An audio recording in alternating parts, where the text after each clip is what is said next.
On the 3rd of April 2017, my husband Kurt went to work and he never came home. On the way home from work, he took his own life. He was 35 years old. And in that moment, I became a widower and a single mum to 4 beautiful boys under the age of 11. The eldest, Jack, was 11. Aiden was 10. Emmett was 4. And Reedy was 7 months old. And it was the worst thing that's ever happened to me. What helped me in the initial stages was the support from family and friends. I always had someone around me, even if someone had to sleep in my bed with me, go to the doctor. You know, they had a list of all these things that we needed to do, and they all took certain jobs and they made this list and they ticked things off to go. So I didn't have to think about it. I could just grieve and I could be there with the boys, and they did all the practical things. Someone there to do practical work and practical things is really, really important. Yeah. It's such this surreal sort of experience because it's such a shock. Like, suicide is such a shock, and I had no idea. And the thought of being alone was probably, in the initial stages, was probably the worst thing. So having people around you all the time, even if you feel that you don't want them there, you do. You do want them there. Yeah. And then it sort of flips over that you, as you get on with life, you need to start doing things on your own. You need to be alone to realize how strong you are. So it's about then taking back control of your life and doing those practical things on your own, because you can do it. You're strong enough to do it. What I would say to someone right now in the thick of it is you need to give yourself time. You will be okay. When you're stuck in that moment, you just think that you're not going to be.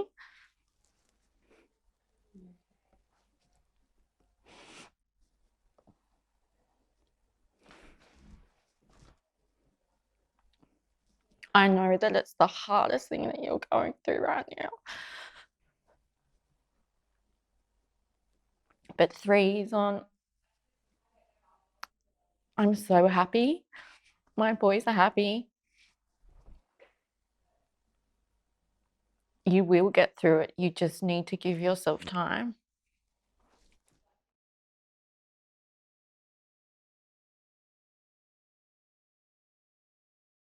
Yes, I did have a lot of support. I had a lot of family and friends around me at the time. What ended up happening though, and it'll probably happen to a lot of people, similar situations, it's sort of, I hate using this word, but it sort of weeds out the true relationships that are important in your life. Now I have the closest, loving, supportive, loyal friendships and family in my life right now. It's those people that you need, because no matter what happens, no matter what you do, no matter how many times you fall down and struggle, how many mistakes you make, because you will make mistakes, but that's okay. They will be there supporting you 100%. You don't need anyone in your life that is not supportive. And going through this, yeah, it's going to show you who are the people that are important and that love and care for you no matter what. I needed to be on my own, actually, like a lot of the time. I needed to navigate my journey myself, because I needed to rediscover myself. I needed to make mistakes and learn from them and make hard decisions and sit there at the end of the day and sit there in my own space and be alone and be happy with myself again. This is after this horrific, horrible thing that happens to you. You need to take time for yourself, but you need to rediscover yourself again. You need to do things that make you happy. You need to do things that make you laugh. You need to go on adventures. You need to make silly mistakes and learn from them. And at the end of the day, you are going to be so much more happier with yourself, and you're going to love yourself again. And then you can turn around if you need to and be supported by these people that love you unconditionally.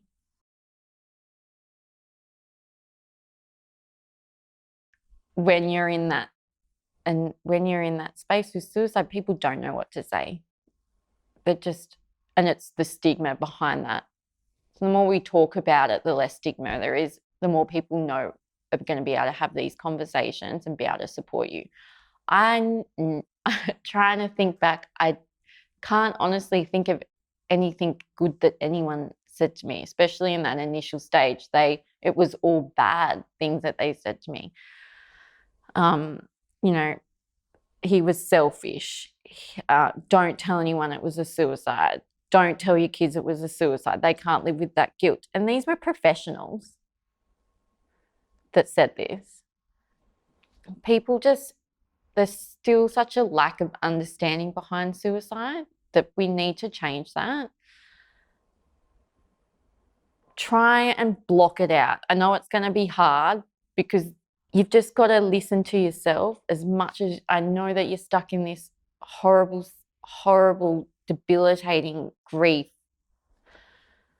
but you've got to try and listen to your gut. Do what you think is right. If you make a mistake, that's okay. The best thing that I can say to you is that you are going to be on this journey and it's going to be hard. But at the end of it, you're going to come out the most amazingly strong person that you never thought that you could be. It is so unbelievably hard to be in that situation. I get it. You can feel so many different things. You can feel lonely. You can feel guilty. You can feel so angry. And for so long, I didn't think that I was going to be happy again. But after 3 years, I'm really happy, and the boys are really happy. We've built this new life together. I can be on my own and be happy. I'm doing things that make me laugh and I have fun, and I've had a complete another career change. You change as a person, but you also grow. You rediscover yourself and you love yourself again, and you love the world and you appreciate every little thing, and that will happen. It will happen. It's just going to take time, and you just need to give yourself time.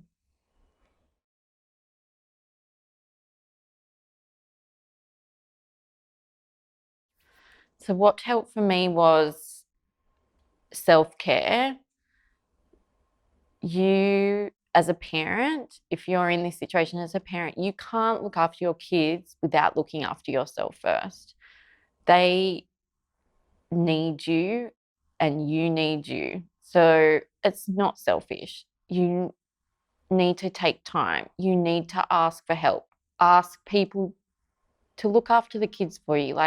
I'm sure that there's a million people that would help, particularly in what you're going through right now.